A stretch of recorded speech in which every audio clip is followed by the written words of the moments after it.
चलिए जी, good evening. Let's start with the class quickly. Last lecture में हमने कैश फ्लो शुरू किया था, जिसमें हमने टाइप ऑफ एक्टिविटीज को कवर कर लिया था। Operating, investing and financing.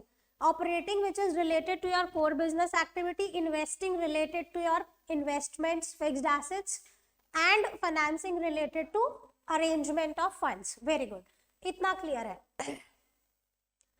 अब आज हमारा एजेंडा होगा, आज की क्लास का एजेंडा है कि जब आप यहां से बाहर स्टेप आउट करो, कैश फ्लो का फॉर्मेट पता होना चाहिए। Correct, you should be thorough with the format, क्योंकि इस चैप्टर में ना मेजर रोल प्ले करता है ये फॉर्मेट। अगर फॉर्मेट आ गया ना, समझो चैप्टर आ गया। ठीक है, चलिए। Preparation of cash flow. देखिए, कैश फ्लो आपको 3 हिस्सों में डिवाइड करके बनाना होता है। ये मैंने आपको लास्ट लेक्चर में भी बताया था। Your first part is operating activity, another is investing and then is financing. आप सबसे पहले ये कैलकुलेट करेंगे कि हम जिस ईयर का ये कैश फ्लो बना रहे हैं, उस पर्टिकुलर ईयर में ऑपरेटिंग एक्टिविटी से क्या रहा, इनफ्लो रहा या आउटफ्लो। यानी आपका आंसर पॉजिटिव भी हो सकता है, नेगेटिव भी हो सकता है। ये फोन वापिस नहीं दूंगी यादव जी, मैं बता रही हूँ आपको। लीव तो तूने 10 मिनट पहले कर दिया था। ओके, डिस्ट्रैक्ट करते हो यार मैम को भी ना, पढ़ाते पढ़ाते डिस्टर्ब हो जाती है ma'am. Anyways, cash flow from investing. वैसे ही इन्वेस्टिंग में क्या होगा, या तो इनफ्लो होगा या आउटफ्लो ड्यूरिंग द ईयर, और ऐसे ही फाइनेंसिंग में होगा, या तो इनफ्लो होगा या फिर। बच्चों, ये जो आप कैलकुलेट करेंगे ये चेंज ड्यूरिंग द ईयर होगा, कि एक साल के अंदर मेरे ऑपरेटिंग में क्या चेंज आया, वो पॉजिटिव था या नेगेटिव, इन्वेस्टिंग एंड फाइनेंसिंग। इन तीनों का फिर हम टोटल करेंगे कि नेट चेंज क्या रहा, ओवरऑल पॉजिटिव रहा या negative. Say yes, then to this we will add opening cash balance. क्या ऐड करेंगे, and finally will get the answer that is closing cash and cash equivalent balance. समझ में आ रहा है बच्चों आपको इतनी बात, कोई दिक्कत है? ये एक छोटा सा फॉर्मेट है, हम ये कह सकते हैं एक ओवरऑल कैश फ्लो का स्टेटमेंट है, बट ये बहुत छोटा सा है। अभी हमें इसको लर्न करने में बहुत टाइम लगेगा। This is not the actual format, this is the overview. Trailer बोलते हैं ना, पिक्चर अभी बाकी है मेरे दोस्त। This is just a trailer. Okay, इस चैप्टर की बेस्ट पार्ट ये है कि हमारे पास आंसर होता है, हमें सिर्फ मैच करना होता है। ठीक है, ये वाला आंसर हमें गिवन होता है, हमें सिर्फ मैच करना है। Let's see how. चलिए जी, एक जंग के जैसा है ये फॉर्मेट, बट कोई बात नहीं, इतना मुश्किल भी नहीं है। So before we go to format, ध्यान से मेरी बात को सुने कि कैश फ्लो निकालने के हमारे पास 2 मेथड्स अवेलेबल है बच्चों। कितने मेथड? 2। एक मेथड जिसका नाम है डायरेक्ट और दूसरा इनडायरेक्ट। ये मैंने आपको लास्ट लेक्चर में बताया था। से यस, डायरेक्ट मेथड होता है कि आप पहले ले लो इनफ्लोज, माइनस कर दो आउटफ्लोज, जो भी आंसर आया वो पॉजिटिव या नेगेटिव। कहने का मतलब, मान लो आपको इन्वेस्टिंग एक्टिविटी से निकालना है कि क्या फ्लो रहा। आप क्या करोगे, इन्वेस्टिंग एक्टिविटी में जो पैसे आए थे वो प्लस, इन्वेस्टिंग एक्टिविटी के कारण जो पैसे गए थे वो minus, and finally you will get the answer. This is called direct method. से यस, तो यहाँ पे इन्वेस्टिंग और फाइनेंसिंग आपने डायरेक्ट मेथड से सॉल्व करना है। डायरेक्ट मेथड में क्या करना है, इन्वेस्टिंग के जो भी पैसे आए वो प्लस कर लीजिए, जो भी आपने दिए वो minus, and whatever is the answer. But regarding this, if I talk about operating, आपके सिलेबस में ऑपरेटिंग को लेके इनडायरेक्ट मेथड। इनडायरेक्ट मेथड मैंने लास्ट लेक्चर में बताई थी आपको, जहां पे हम रिवर्स कैलकुलेशंस करते हैं। बताया था या नहीं बताया था? नेट प्रॉफिट दिया होता है, उसमें हम नॉन ऑपरेटिंग चीजों को एडजस्ट करते हैं और हम क्या पहुंच जाते हैं, ऑपरेटिंग पे। पीएनएल पूरा ड्रॉ करके बताया था, राइट? आगे डिटेल में हम सीखेंगे, फिलहाल इस पे आते हैं। Format of cash flow. बच्चे, इसकी एक एक चीज मैंने आपको एक्सप्लेन करनी है, सो कीप पेशेंस। हो सकता है स्कूल में आपको बोला हो बेटा ये फॉर्मेट है, पढ़ लेना। हमें इसका एक एक शब्द पता होना चाहिए कि यहाँ लिखा है तो क्यों लिखा है। क्लियर है? स्टार्ट करते हैं। Net profit before tax and extra ordinary items. Cash flow की शुरुआत कहां से होगी बच्चों? Net profit before tax and extra ordinary items. ये कहां से आएगा? देखो इसके ब्रैकेट में क्या लिखा है, as per the working note. Simple है। अब ये वर्किंग नोट सीखनी पड़ेगी तब तो कैश फ्लो को शुरू कर पाएंगे, अदरवाइज तो हम स्टार्ट ही नहीं कर पाएंगे। So first I will jump to working note. I'm sorry. देखिए ये हमारी वर्किंग नोट है जिसके बाद हम कैश फ्लो को स्टार्ट कर पाएंगे। Net profit as per PNL account, इसे हम बोलेंगे सरप्लस, यानी पीएनएल में सब कुछ माइनस करने के बाद जो आपके पास बचा उसे हम क्या कहते हैं? सरप्लस। इसमें आप टैक्स भी माइनस कर चुके हैं, कोई extraordinary income, extraordinary expenses, dividends, everything is deducted and finally what you are left with at the year end is called surplus. ठीक है, आप इसके ब्रैकेट में लिख लीजिए सरप्लस। ये जो लिखा है ना net profit as per PNL, bracket में लिखो surplus of the current year. हमारे ईयर एंड पे क्या प्रॉफिट बचा था फाइनली, उससे हम शुरू करेंगे। सरप्लस कहाँ रिकॉर्ड होता है? बैलेंस शीट में, उसमें शेयर होल्डर फंड में। कौन सा? रिजर्व्स एंड सरप्लस में आता है, करेक्ट। यानी ये फिगर आपको बैलेंस शीट में शेयर होल्डर फंड के नीचे जो रिजर्व सरप्लस होगा वहां से ये मिल जाएगी। अब कैसे मिलेगी? पहले समझो कि आपका ये जो चैप्टर है उसमें क्वेश्चन कैसे आएंगे। आपको बच्चों 2 साल की बैलेंस शीट दे रखी होगी, ठीक है, एक करंट ईयर और एक previous year. Getting my point? अगर आपको बोला है कि पिछले साल पीएनएल का बैलेंस 80 था और इस साल वो 1 लाख हो गया, सो क्या आप मुझे बता पाएंगे कि करंट ईयर में कितना सरप्लस हुआ? अगर पिछले साल का सरप्लस 80 था, अब वो 1 लाख हो गया इस साल, तो करंट ईयर में हमने क्या अर्न किया? 20। Getting? So this is how you will calculate the difference. समझ में आया? तो आपको करंट ईयर का सरप्लस कितना मिला? 20। ये बात समझ में आई? अच्छा, अगर रिवर्स सिचुएशन हो कि पिछले साल का पीएनएल 80 था और इस साल का 60 है, देन व्हाट? माइनस प्रॉफिट, यानी लॉस है। इस साल हमने क्या किया? लॉस। तो हमारा आंसर नेगेटिव से शुरू होगा, करेक्ट।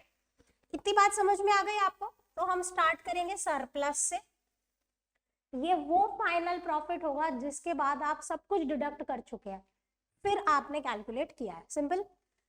अब देखो हमें कैलकुलेट क्या करना है? Net profit before tax and before the extra ordinary. बच्चे ये जो एक्स्ट्रा ऑर्डिनरी आइटम्स है आपके सिलेबस में नहीं, practically they will not ask about this. Format पता होना चाहिए कि भाई क्या चीज है, क्या नाम है, बट क्वेश्चन में आपको एक्स्ट्रा ऑर्डिनरी आइटम जैसी कोई चीज नहीं दी होगी। सिंपल है, ओके। सरप्लस से शुरू करो, 5 चीजें ऐड करो, 2 माइनस करो, 5 चीजें ऐड करो, टोटल 7 इफेक्ट पॉसिबल है। इससे ज्यादा कुछ नहीं आएगा इस वर्किंग नोट में। पहला, ट्रांसफर टू रिजर्व्स। दूसरा, इंटेरिम डिविडेंड। बच्चों इंटेरिम डिविडेंड क्या होता है? बिटवीन द ईयर, जो आपने साल के बीच में डिविडेंड पे किया होता है। जैसे कई बार ना कंपनी बहुत अच्छा कर रही होती है, बहुत प्रॉफिट्स होते हैं, तो वो ईयर एंड का वेट ही नहीं करती डिविडेंड डिक्लेयर करने को, साल के बीच में लो भाई बांटो, कमा रहे हैं बांटो, ठीक है। So that is called interim dividend which is paid in between the year. अगला है proposed dividend of previous year. Why previous year? Correct. और करंट ईयर का हम क्या करेंगे? इग्नोर। ठीक है, चलिए इसको समझाते हैं। इतनी बात समझ में आई बच्चों? क्या 2 चीजें ऐड करनी है? सरप्लस यानी फाइनल प्रॉफिट, हम उसमें ऐड करेंगे रिजर्व्स। क्यों? क्योंकि हमने पहले माइनस किए होंगे फाइनल प्रॉफिट निकालने के लिए।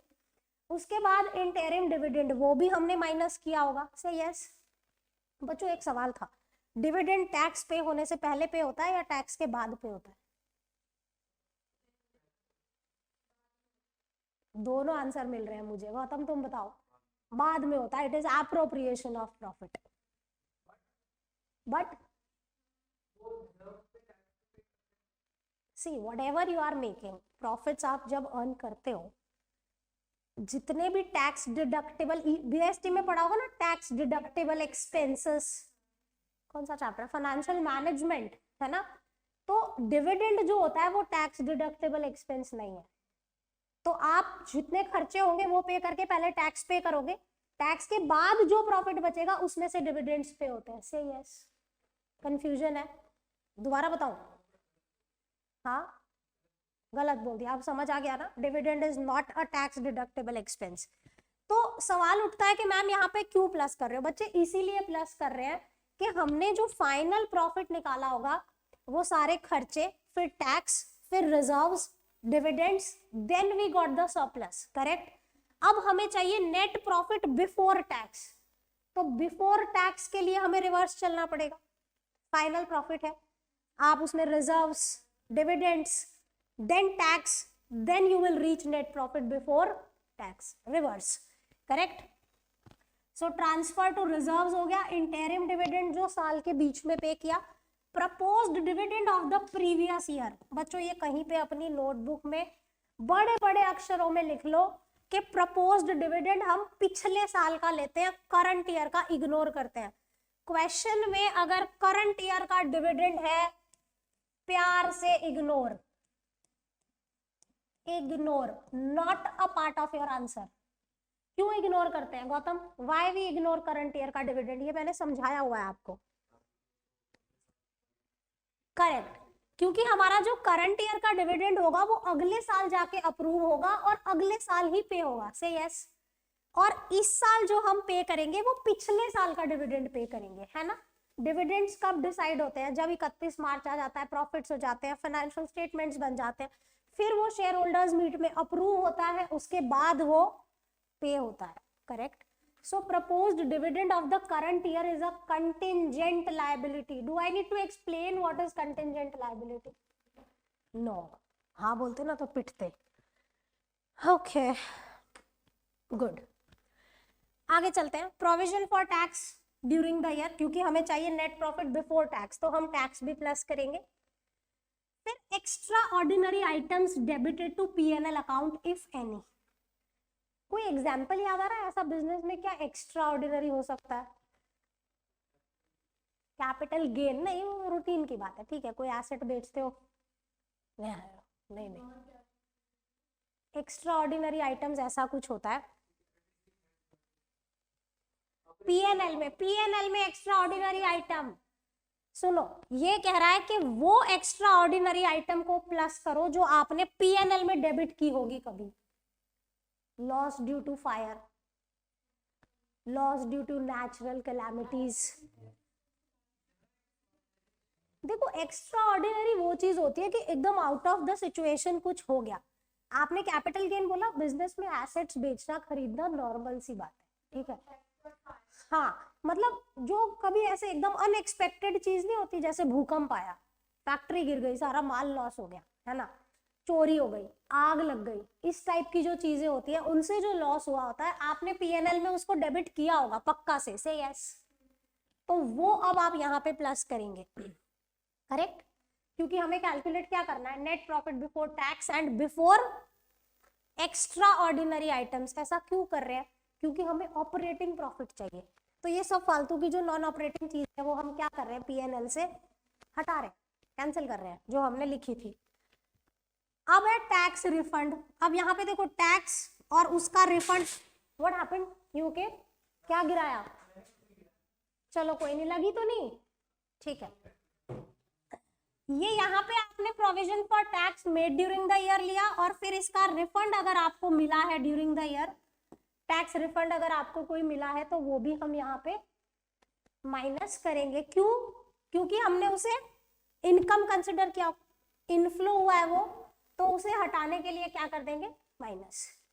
वैसे ही extra ordinary items if credited to PNL, जैसे मैंने बताया कि भाई मान लो भूकंप आ गया, लॉस हो गया, तो वो आपने लॉस जो हुआ होगा डेबिट किया होगा, से यस, लेकिन उसका क्लेम जो आया होगा वो क्रेडिट किया होगा, हो गई ना एक्स्ट्रा ऑर्डिनरी आइटम।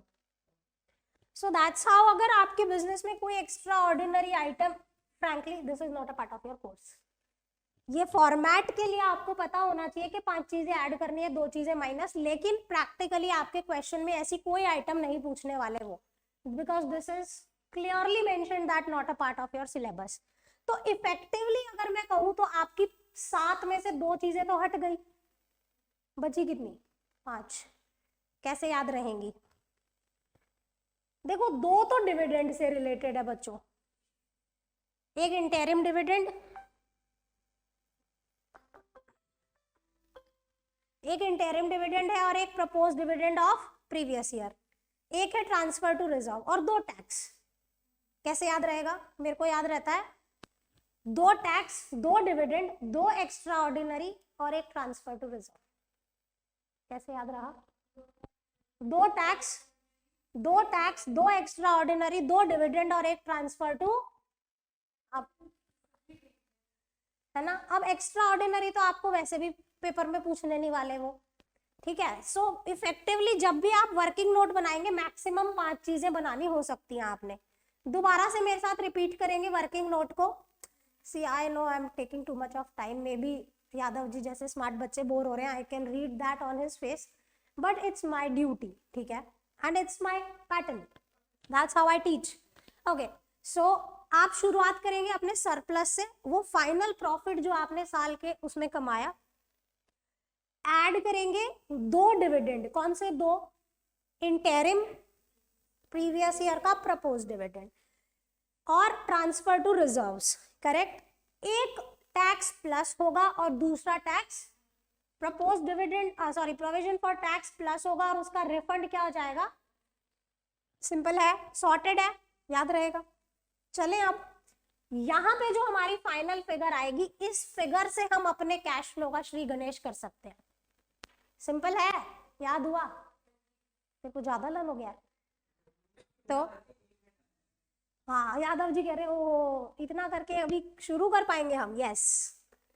सी यहाँ पे एक नोट लिखी है, alternatively this working note can be shown as a part of cash flow only. यानी ये जो आपने यहाँ पे अलग से लिखा, आप इसे कैश फ्लो का ही पार्ट भी बना सकते थे। सिंपल है, यानी कहने का मतलब आपका कैश फ्लो यहाँ से शुरू होता, फिर ये होता, फिर नेट प्रॉफिट बिफोर टैक्स आता, फिर हम आगे का काम करते हैं ना। सो जरूरी नहीं है, go with this separate working note. समझ आई वर्किंग नोट? हाँ, हमें मिला net profit before tax and extra ordinary item. अब हम अपने कैश फ्लो की शुरुआत करते हैं। चलिए जी, ये फिगर हमें मिल गई, net profit before tax and extra ordinary items. देखिए प्रैक्टिकल करेंगे जब बेटर क्लैरिटी आएगी। आज का एजेंडा इसको लर्न करना है, करेक्ट। ओके, सो ये फिगर के बाद हमें क्या करना है? Adjustment for non cash and non operating items. देखिए अभी मैंने आपको बताया कि हम उल्टी चाल चल रहे हैं, ऑपरेटिंग के लिए रिवर्स मेथड हम अडॉप्ट कर रहे हैं। तो पहले हमने क्या किया? प्रॉफिट एंड लॉस अकाउंट का आखिरी फिगर लिया, उसमें से कुछ चीजें एडजस्ट कर चुके हैं हम, कुछ चीजें यानी tax, extra ordinary items, dividends, reserves, 4 item हम एडजस्ट कर चुके। Now the next step for us is to adjust non-cash and non-operating items that were recorded in the P&L. Let's see how. हम ऐड करेंगे वो चीजें जो हमने profit में से माइनस कर रखी है और माइनस करेंगे वो चीजें जो हमने प्रॉफिट में प्लस कर रखी है। सिंपल, आसान भाषा में बताऊं तो अगर कोई चीज P&L में डेबिट हुई है तो प्लस कर दीजिए, क्योंकि वो खर्चा होगा। जो प्रॉफिट कैलकुलेट करते टाइम आपने माइनस किया है और वो डेबिट वाली चीजें होती है ना, तो ऐड, और जो प्लस किया था वो माइनस। चलिए देखते हैं डेप्रिसिएशन। यहाँ पे हमने डेप्रिसिएशन क्यों ऐड बैक कर दिया प्रॉफिट में? क्योंकि ये नॉन कैश आइटम है। I am not saying this is non operating, but this is अ, बच्चे क्यों ऐड किया? कोई समझाना चाहेगा थोड़ा सा कुछ डिटेल में? आदित्य,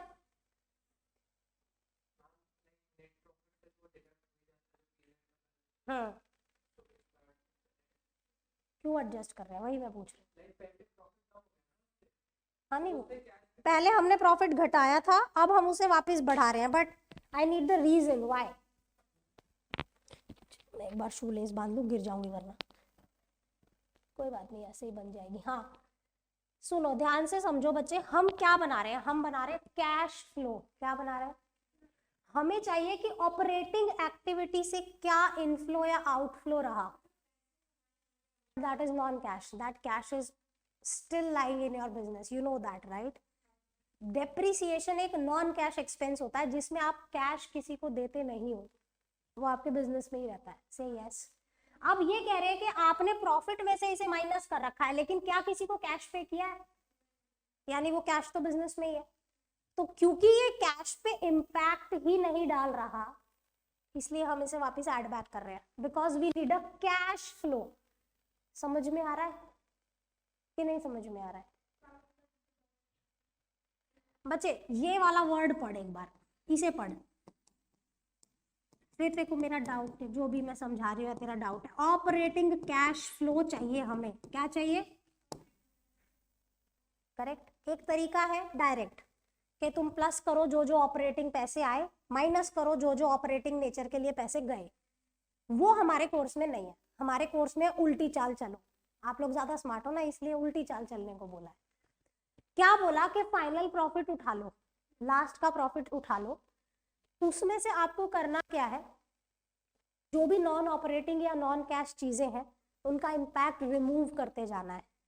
तो अगर आप नॉन ऑपरेटिंग चीज का इम्पैक्ट रिमूव करोगे तो ऑपरेटिंग मिल गया, और नॉन कैश का रिमूव कर दोगे तो कैश फ्लो मिल गया।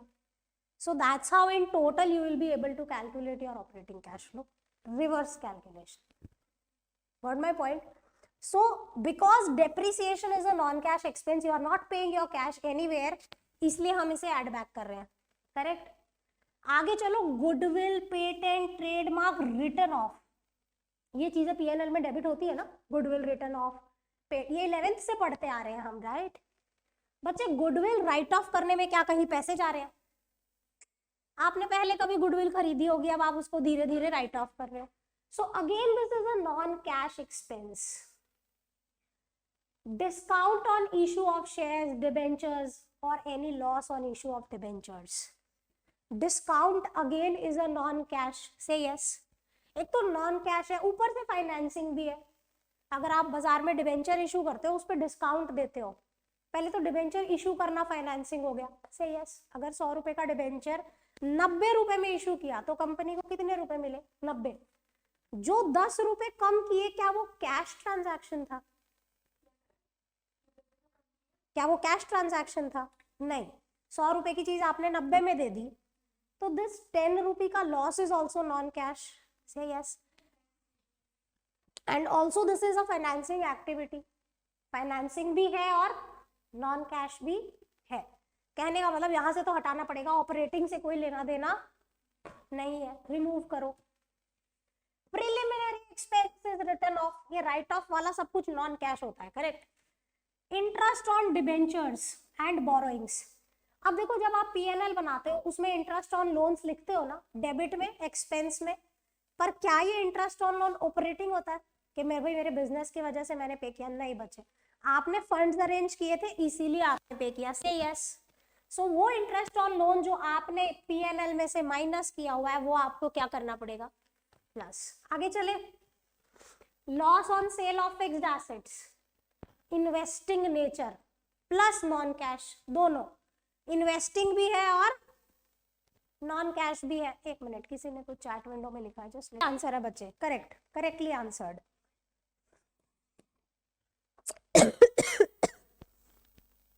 बहुत ही हालत खराब है। आपको ये एक एक शब्द समझ में आया बच्चे? See this is not an exhaustive list, illustrative list, और भी हो सकता है, करेक्ट। आगे चले, प्लस वाली चीजें समझ आ गई कि क्यों प्लस कर रहे हैं।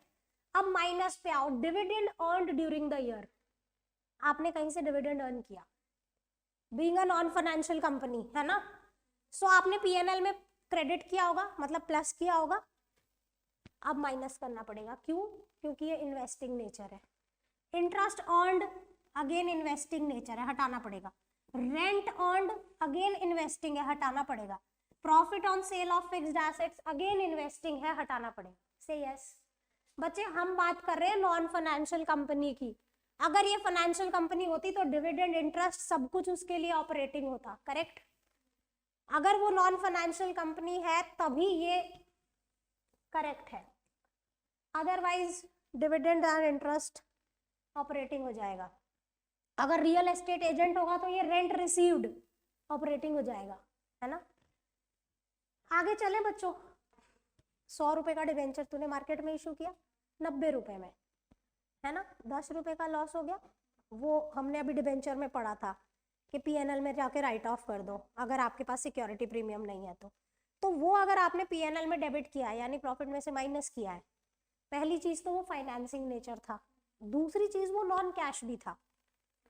100 रुपए की चीज किसी को 90 में दे देना, 90 रुपए तो आपके पास आए, 10 रुपए का तो कोई, मैं वही कह रही हूँ, पीएनएल में आपने माइनस किया, लेकिन हमें यहाँ पे एड बैक क्यों करना पड़ेगा, क्योंकि वो नॉन ऑपरेटिंग भी है और नॉन कैश भी है। देखो आपको किसी चीज पे लॉस हो जाता है, फॉर एग्जाम्पल मेरे को आपसे 30,000 फीस लेनी थी, आपने मेरे को 25,000 दी, मेरा 5,000 का लॉस हो गया ना, लेकिन this loss is a non cash transaction. मेरे पास कैश कितना आया 25, जो नहीं आया उसका तो कोई कैश इंपैक्ट हुआ ही नहीं ना, लॉस जरूर हो गया लेकिन कैश पे तो इंपैक्ट नहीं हुआ ना। कैश पे क्या इंपैक्ट हुआ कि मेरे पास 25 आए, जो नहीं आए उसकी क्या गिनती है, समझ में आ रही है बात। So the same is the case, I hope I am able to explain. Non cash भी है, नॉन ऑपरेटिंग भी है, करेक्ट। आप मेरे को इन ट्रांजैक्शंस में बताओगे कि ऐसे कौन से ट्रांजैक्शंस है जिसकी कैश पे इम्पैक्ट तो हुई है, कैश पे इम्पैक्ट हुआ है। डिविडेंड आपने रिसीव किया है मतलब कैश मिला है, यहां से तो माइनस हो जाएगा लेकिन कहां जाके प्लस हो जाएगा, इन्वेस्टिंग में। इंटरेस्ट अर्न्ड यहां से तो माइनस हो जाएगा, हटा देंगे हम बेसिकली इम्पैक्ट, पर कहां पे कंसिडर होगा जाके, investing. Rent earned investing, profit on sale of fixed assets cash transaction है, लॉस ऑन सेल कहीं भी इंपैक्ट नहीं आएगी, नॉन कैश था, ठीक है। इंटरेस्ट ऑन बोरोइंग्स, यहाँ पे तो आपने इंपैक्ट हटा दी, इंटरेस्ट ऑन बोरोइंग्स, लेकिन फाइनेंसिंग में जाके लिखना पड़ेगा क्योंकि आपने पे किया है, वो उस टाइम पे मैं समझाऊंगी, बट फिलहाल आपको मैं ये बताना चाह रही हूँ कि जितनी आइटम्स आपने देखी इसमें कुछ कैश है और कुछ नॉन कैश है, पर वो जो कैश वाली ट्रांजैक्शंस है हमने इसीलिए इंपैक्ट हटाया क्योंकि वो नॉन ऑपरेटिंग इन नेचर है, सिंपल। चलो इतनी स्टेप समझ में आ गई, रिपीट करो। हमने पहले वर्किंग नोट बनाई, उस वर्किंग नोट के आंसर से हमने कैश फ्लो शुरू किया, जिसे हमने कहा net profit before tax and extra ordinary items. उसमें हम क्या एडजस्ट कर रहे हैं, adjustment for non cash and non operating transaction, simple है, वो सारा हमने कर दिया, जिसमें कुछ चीजें प्लस होंगी और कुछ चीजें माइनस। क्या चीजें प्लस होंगी, जो पहले आपने प्रॉफिट में से माइनस करी थी, और क्या माइनस होगी, जो आपने पहले प्लस करी थी। इतना करने के बाद जो आंसर आएगा बच्चों उसे हम कहेंगे operating profit before working capital change. क्या बोलेंगे, now the figure you will gate will be called operating profit before working capital change. तो इस लाइन से ही समझ में आ रहा है कि अगला स्टेप क्या होगा, वर्किंग कैपिटल, है ना। वर्किंग कैपिटल का चेंज हमें यहाँ पे रिकॉर्ड करना है। लेट्स सी, आप लोग किसके स्कूल में हो गया ये chapter, raise your hand those who are done, okay very good. So I will ask, निकम्मो छुट्टी पे दे, टीचर कुछ पूछ ना ले, पहले ही कह दो जी हम स्कूल नहीं गए। एनीवेज चलिए, फिर भी कॉमन सेंस से आंसर देने की कोशिश करना। तो हमारा फिगर आया operating profit before working capital changes. अब आपको करने होंगे वर्किंग कैपिटल चेंजेस।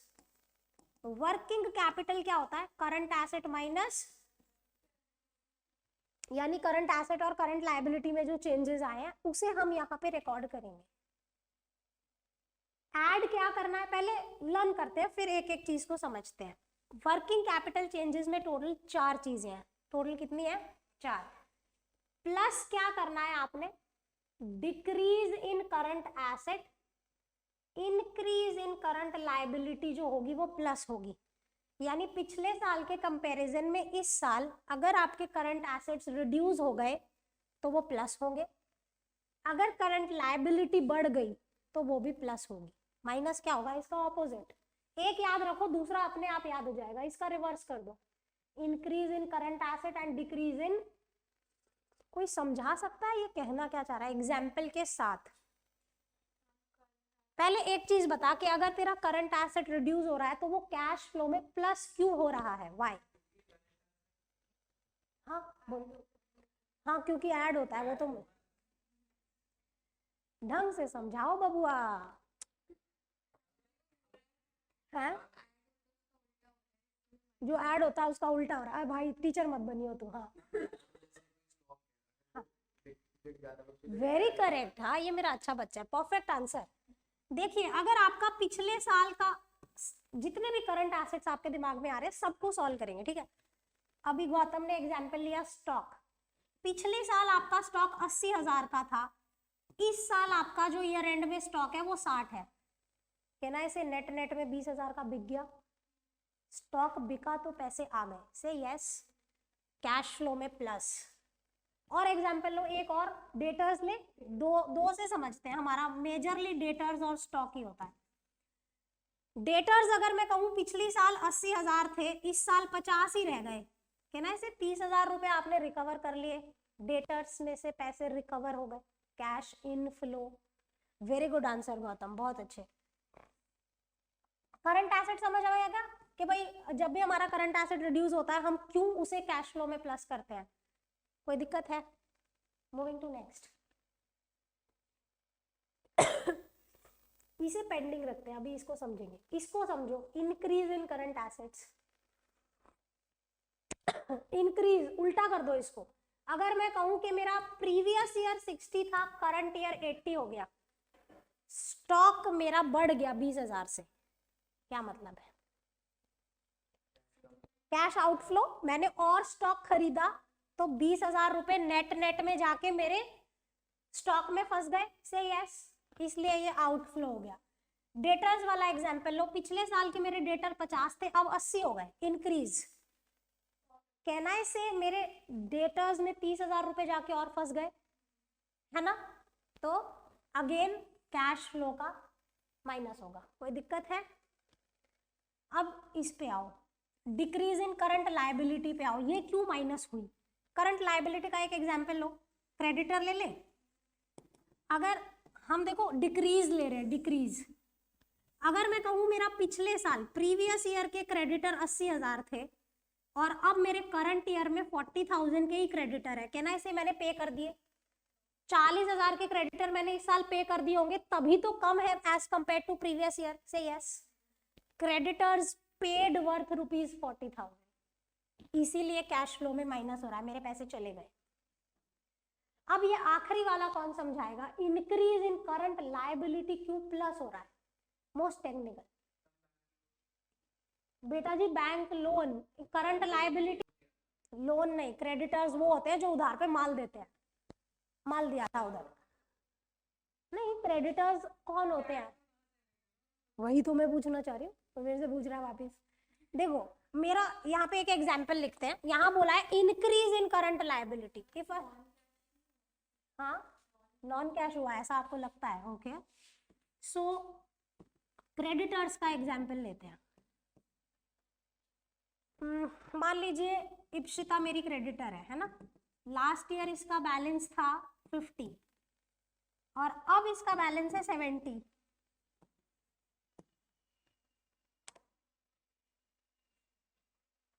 बताओ, इंक्रीज हो गए है ना? पर वो प्लस क्यों हुए मेरे को ये समझाओ, मेरे को नहीं समझ आ रहा। बेटा जी ये क्रेडिटर है, इसको पे करना होता है, मिलता नहीं है इससे। आपको क्या फंडे हिल गए क्या? तो नींद आ रही है इसलिए ऐसे आंसर दे रहे हो। क्रेडिटर को हम पे करते हैं। सुनो, इप्सिता मेरी क्रेडिटर है, लास्ट ईयर इसका बैलेंस 50 था, इस साल इसका बैलेंस 70 हो गया। How come it is a inflow? Explain. थोड़ा आंसर दो, उल्टे पुल्टे चलेगा पर थोड़ा ब्रेनस्टॉर्मिंग करो, शायद समझ में आए। इसको समझने में मुझे बहुत वक्त लग गया था।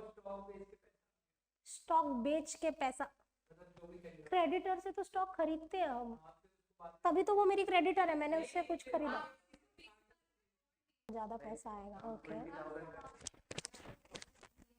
देयर शी इज, सामान आ गया लेकिन पैसे नहीं दिए। कहने का मतलब आप समझ रहे हैं, इसने मेरे को पिछले साल नहीं, इसने मेरे को पिछले साल 50,000 रुपए की उधारी दी, इस साल इसने मेरे को कितनी उधारी दे दी? 70। कहने का मतलब अगर मैं एक लाइन में आपको समझाना चाहूं तो I will say outflow saved is equal to inflow. I repeat, मैंने इसको पिछली साल कितना उधार पे मान लिया? 50। इस साल कितना मान लिया? 70। डोंट यू थिंक इसने मेरे को क्रेडिबिलिटी के बेस पे इसने मेरे को ज्यादा सामान उधार दे दिया है ना?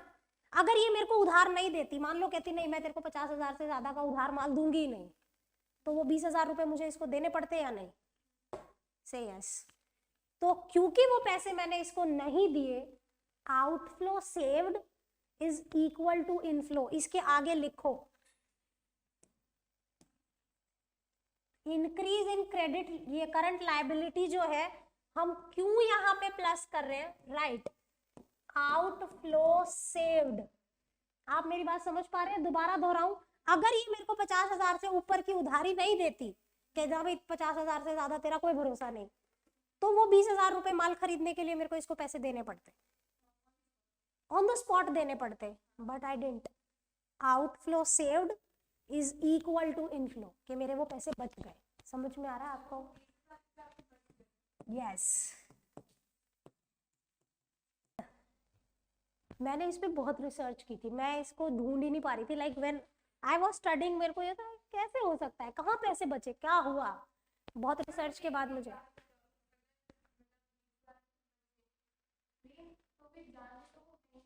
बेटा जी हम अभी क्या ढूंढ रहे हैं? हम नेट कैश फ्लो ढूंढ रहे हैं, है ना? हम क्या कर रहे हैं कि हमारे भाई कैश पोजीशन में ऑपरेटिंग में इतना चेंज आया, इन्वेस्टिंग में इतना चेंज आया और फाइनेंसिंग में इतना चेंज आया ड्यूरिंग द ईयर। मेरे साल की शुरुआत में इतने पैसे थे और मेरा क्लोजिंग बैलेंस ये है, यही मेरा फॉर्मेट है। से यस। अब आप बताओ कि अगर ये क्रेडिटर इंक्रीज नहीं होता तो डोंट यू थिंक मेरा क्लोजिंग बैलेंस 20,000 से कम होता? That's what I am trying to say. क्यों नहीं हुआ? बेटा एक बात सुन, तेरे को ये अभी तक 50,000 रुपए की उधारी दे रही थी, कैसे क्लोजिंग कैश बैलेंस पे इस चीज का इंपैक्ट हुआ या नहीं? आप मुझे सिर्फ इतना आंसर दे दो। अगर ये क्रेडिटर नहीं बढ़ता, तेरे को स्टॉक तो चाहिए था 70 का, अगर इसने बोला होता कि तेरे को 50,000 की उधारी दूंगी, 20,000 कैश में देके जा, तो तेरा क्लोजिंग कैश बैलेंस चेंज होता या नहीं होता? होता ना।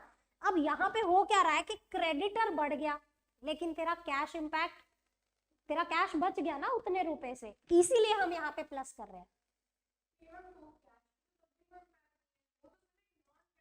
एक मिनट, कैश पे कब इंपैक्ट नहीं होता? सुनो, अगर मेरा प्रीवियस ईयर का क्रेडिटर इप्सिता 50 था, करंट ईयर का क्रेडिटर भी मेरा 50 है, इसने मेरे को मना कर दिया उधारी देने से, कहती है 50 से ऊपर की उधारी तेरे को नहीं दूंगी। अब मैं नहीं बोल रही कोई कैश इंपैक्ट। समझ में आ रहा है? Because my creditor increased, I got more stock, but I did not pay immediately for that. So that's how I was able to save 20,000 immediately. If she would have refused me to allow credit, I would have immediately paid. समझ में आ रहा है? Getting my point? So इसलिए मैंने यहाँ लिखा outflow saved is equal to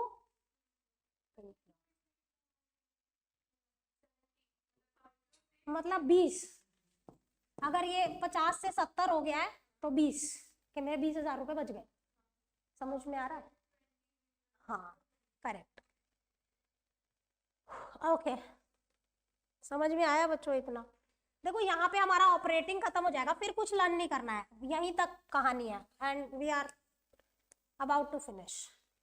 शुरू से हमने स्टार्ट किया net profit before tax and extra ordinary items, हमने उसमें एडजस्ट करी non cash non operating, then we got operating profit before working capital changes, then we did operate working capital changes. वो क्या थे? ऐड 2 चीजें minus 2 चीजें, decrease in current asset, increase in current liability plus, and the reverse of that will be minus. यहां तक समझ में आ गया? अब हमें जो मिलेगा उसे हम कहेंगे cash generated from operations. Cash generated from operations, simple है। Less income tax paid.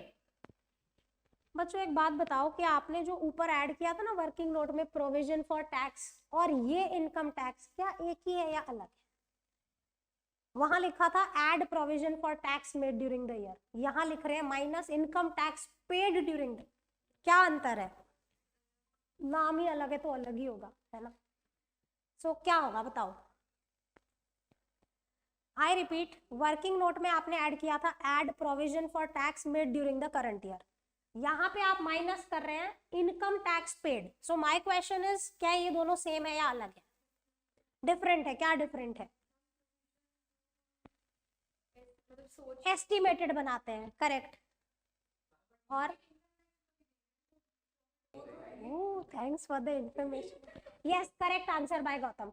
देखिए प्रोविजन फॉर टैक्स वो होता है जो हम एस्टिमेटेड बेसिस पे हर साल प्रॉफिट में से माइनस करते हैं कि ये मुझे पे करना है, करेक्ट। और इनकम टैक्स पेड वो होता है जो हमने एक्चुअल में ड्यूरिंग द ईयर सरकार को पे किया होता है कि लो भैया ये लो टैक्स। समझ में आ रहा है? Just a moment, can you please answer this call?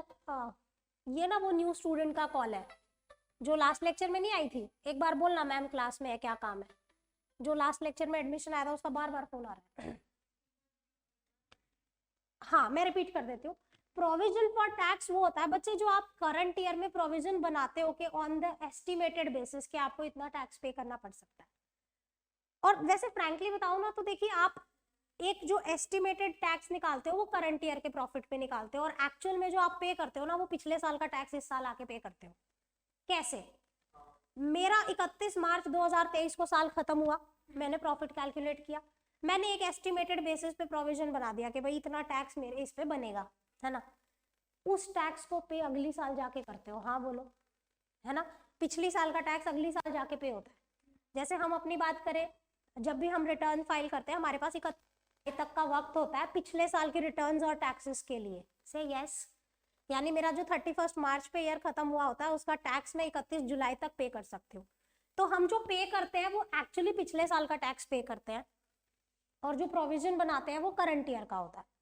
Getting my point? Provision is the estimated tax that you have deducted from profit, and income tax paid is the actual amount of tax that you have paid to the government during the current year. Simple है, sorted है। Now what you will get is cash flow before extraordinary item. अब ये extraordinary आपके syllabus में नहीं है, not in syllabus, तो I can say कि आपका यही आंसर फाइनल आंसर है। बट आप फॉर्मेट बनाने के लिए बनाओगे, क्योंकि फॉर्मेट ये है तो हम लिखेंगे, चाहे हम फिर डैश लगा देंगे, हम लिखेंगे cash flow before extra ordinary item, फिर एक्स्ट्रा ऑर्डिनरी आइटम में डैश लगा देंगे और यही वाला आंसर फाइनल लिख देंगे। करेक्ट? फॉर्मेट याद हुआ? ऑपरेटिंग, यहाँ पे ऑपरेटिंग खत्म हो गया बच्चों। अब बी पार्ट का इससे कोई लेना देना नहीं है, दिस इज टोटली सेपरेट। ठीक है, अभी हमने ऑपरेटिंग को पढ़ लिया which is a indirect method, बाकी के दो तो डायरेक्ट मेथड है, उसमें तो पैसा आया तो प्लस, गया तो इन्वेस्टिंग नेचर में पैसा आया तो प्लस, गया तो माइनस। जैसे देखो proceeds from sale of fixed asset, कोई एसेट बेचा पैसे मिले, कोई इन्वेस्टमेंट बेची पैसे मिले, आपने गुडविल पेटेंट ट्रेडमार्क कुछ भी सेल ऑफ किया, rent received, interest dividend received only in case of non financial, है ना। अदरवाइज फाइनेंशियल के लिए तो ये ऑपरेटिंग हो जाएगा। आपने कोई फिक्स्ड एसेट खरीदा, long term investment, goodwill patent trademark, कुछ भी फिक्स्ड एसेट खरीदा तो माइनस। यानी इस इन्वेस्टिंग और फाइनेंसिंग में हमारे पास फॉर्मेट नहीं है, दिस इज वेरी सिंपल। आपने सिर्फ इन्वेस्टिंग की हेडिंग देनी है एड लेस, 4 लाइन छोड़ो 4 लाइन छोड़ो, बात खत्म। ठीक है, जो पैसे आए प्लस, जो गए वो माइनस। वैसे ही फाइनेंसिंग है, जो पैसे आए वो प्लस, जो गए वो minus. Proceeds from issue of shares, long term loans, अगर रीपेमेंट है तो माइनस हो जाएगी। Redemption of debentures, interest on debentures, final dividend paid, bracket में प्रीवियस ईयर लिखा है क्योंकि करंट ईयर का डिविडेंड इग्नोर होता है, सिंपल है। इंटरिम डिविडेंड पेड, देखो ये दो चीजें आपने वहां वर्किंग नोट में ऐड की थी इफ यू रिमेंबर, यहां आके वो माइनस हो गई, क्योंकि हमें ऑपरेटिंग प्रॉफिट चाहिए था ना, नॉन ऑपरेटिंग चाहिए, है ना। अब देखो यहाँ पे आपने पहले ऑपरेटिंग किया, फिर आपने इन्वेस्टिंग किया, फिर फाइनेंसिंग। अब इनके जो फाइनल आंसर आते हैं वो कैसे लिखे जाते हैं? अगर आपका ये आंसर पॉजिटिव आ रहा है, ऑपरेटिंग का फाइनल आंसर पॉजिटिव है, तो आप लिखेंगे net cash from operating activity. अगर नेगेटिव आंसर आ रहा है तो net cash used in operating activity. अगर पॉजिटिव आया तो फ्रॉम वर्ड लिखेंगे, नेगेटिव आया तो used in. Okay, same is the case with the other two. Net cash from investing, अगर नेगेटिव है तो net cash used in investing. ठीक है, ये देखो, या तो आप फ्रॉम वर्ड लगाओगे या तो यूज्ड इन वर्ड लगाओगे। वैसे ही फाइनेंसिंग में अब तीनों करने के बाद क्या करना है? A प्लस बी प्लस सी, इन तीनों के आंसर को प्लस करना है, जिसे हम क्या कहेंगे? नेट इंक्रीज और decrease in cash and cash, यानी पूरे साल में नेट इंक्रीज या डिक्रीज क्या हुआ, इसमें हम ऐड करेंगे opening cash and cash equivalents, और हमें आंसर क्या मिल जाएगा? बच्चों इस पूरी कहानी में जो सबसे डिफिकल्ट पार्ट है वो ऑपरेटिंग का फॉर्मेट है, otherwise there is nothing, simple. अब हमारा अभी का एजेंडा है कि ऑपरेटिंग को रिवाइज करें, क्योंकि बाकी दो में तो कोई फॉर्मेट है नहीं, खाली प्लस माइनस है, हेडिंग दो प्लस माइनस, है ना। हाँ बोल बच्चा, क्या बोल?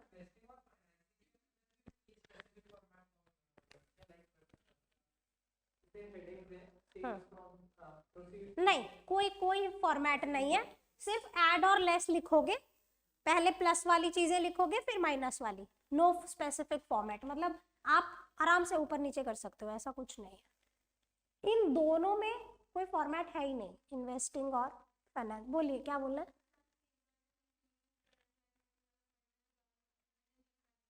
अच्छा, इंक्रीज इन करंट लायबिलिटी, हमने क्रेडिटर का एग्जाम्पल लिया था।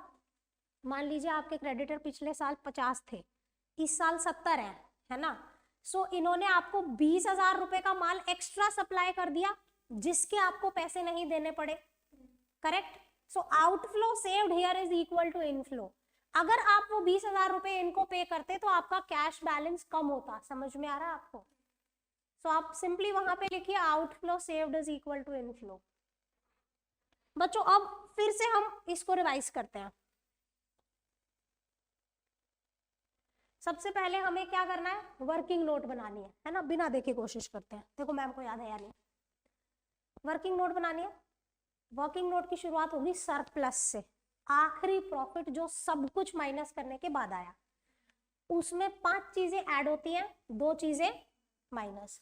इन 7 चीजों में 2 डिविडेंड होते हैं, 2 एक्स्ट्रा ऑर्डिनरी होते हैं, 2 टैक्स होते हैं और 1 रिजर्व्स।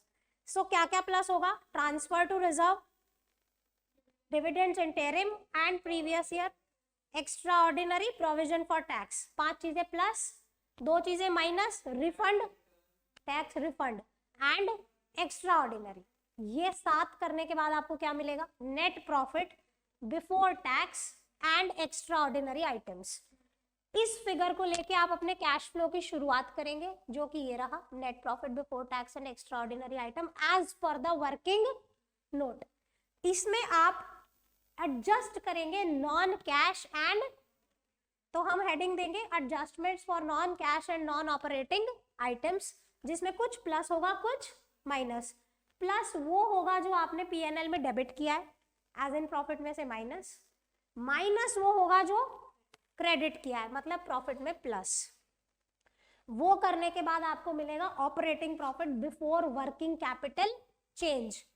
देन हम करेंगे वर्किंग कैपिटल चेंजेस, जिसमें 4 चीजें आपने करनी है। Decrease in current asset and increase in current liability तो प्लस होगा, and the reverse will be. इतना करने के बाद जो आपको मिलेगा वो होगा कैश जनरेटेड फ्रॉम ऑपरेशंस।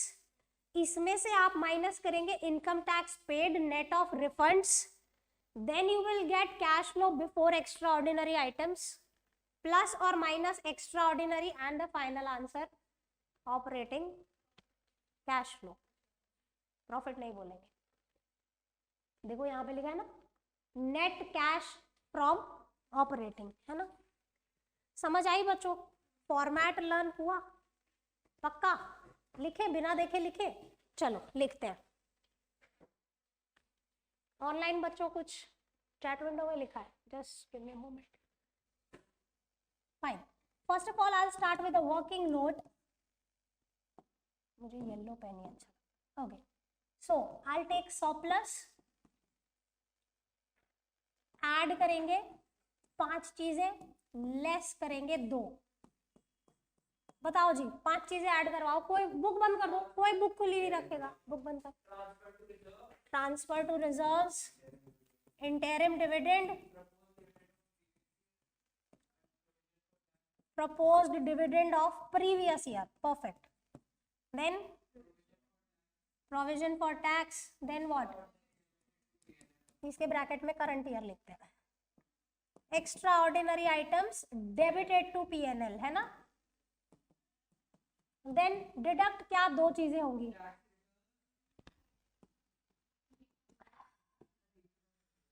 और extra ordinary items credited to PNL. अब क्या मिलेगा हमें, इसे क्या बोलेंगे, net profit before tax and before extra ordinary items. ये हमारा वर्किंग नोट हो गया बच्चों। अब इसके बाद हम स्टार्ट करेंगे कैश फ्लो। कैश फ्लो में देखो मेनली हमें ऑपरेटिंग का फॉर्मेट पता होना चाहिए, बाकी तो कोई फॉर्मेट है ही नहीं, है ना। सो हाथ में क्यों पेन हो रहा है। Fine, I will start with this figure, net profit before tax and extra ordinary items. जी क्या करेंगे अब, adjustments for, we'll write adjustments for non-cash as well as non-operating items। ठीक है जी, इसमें कुछ चीजें प्लस होंगी और कुछ माइनस होंगी। 1-2 एग्जाम्पल दे दो। Depreciation, goodwill return of, loss on sale of fixed assets, ठीक है। लेस में interest received, dividend received, rent received, gains, whatever. अब इतना करने के बाद हमें क्या मिलेगा, ऑपरेटिंग हमारा जो इस देखो इस फिगर में हमारा ये जो वर्किंग नोट का फिगर है, इधर क्या हुआ, पेन चूज नहीं किया क्या, ये वाले फिगर में ये सब प्लस और ये माइनस करके जो मिलेगा उस फिगर को हम यहाँ पे कहेंगे operating profit before working capital change. बच्चों ये जो इंपॉर्टेंट, ये देखो जैसे ये एडजस्टमेंट करी फिर एक फिगर आया, फिर कुछ एडजस्टमेंट की फिर एक फिगर आया, ये हर एक स्टेप के मार्क्स होते हैं, ठीक है। Operating profit before working capital change. अब वर्किंग कैपिटल चेंज में 2 होते हैं, ऐड और लेस। ऐड क्या होता है, एंड इंक्रीज इन करंट, और इसका जो ऑपोजिट होगा यानी increase in current liability and decrease in, मैंने सॉरी उल्टा लिख दिया, सेम ही लिख दिया। हाँ हम यहाँ लिखेंगे इंक्रीज इन करंट, वो मैंने ना पहले करंट एसेट लिखना था, ये प्रॉब्लम हो गई, ठीक है। अब क्या मिलेगा, कैश जनरेटेड फ्रॉम ऑपरेशंस। ये करने के बाद जो फिगर आएगी उसे हम क्या कहेंगे, कैश जनरेटेड फ्रॉम ऑपरेशंस। बच्चों ये वर्ड्स याद रखने पड़ेंगे, no option. Minus income tax paid net of refund, net of refund. Now what you will get, operating cash before extra ordinary items. फिर हम प्लस या माइनस करेंगे extraordinary. Finally what we will get, बच्चों ये जो extraordinary item plus या minus है ना, अगर आपने वर्किंग नोट में माइनस की थी तो यहाँ प्लस, वहां प्लस की थी तो यहाँ minus. Finally we will get operating cash flow. अगर ये पॉजिटिव है तो फ्रॉम और नेगेटिव है तो, ठीक है। इसके बाद हमारा इन्वेस्टिंग आता है, इसमें नो फॉर्मेट, ऐड और लेस। इसके बाद इसका जो नेट आएगा वही लिखेंगे, इन्वेस्टिंग का नेट है। फिर फाइनेंसिंग की हेडिंग देंगे, इसमें भी क्या करेंगे, ऐड और लेस, नो फॉर्मेट। फिर हम क्या करेंगे, नेट इंक्रीज और decrease in cash and cash equivalent, A plus B plus, इसमें हम ऐड करेंगे opening cash and cash equivalents. Answer क्या आएगा, क्लोजिंग कैश एंड कैश।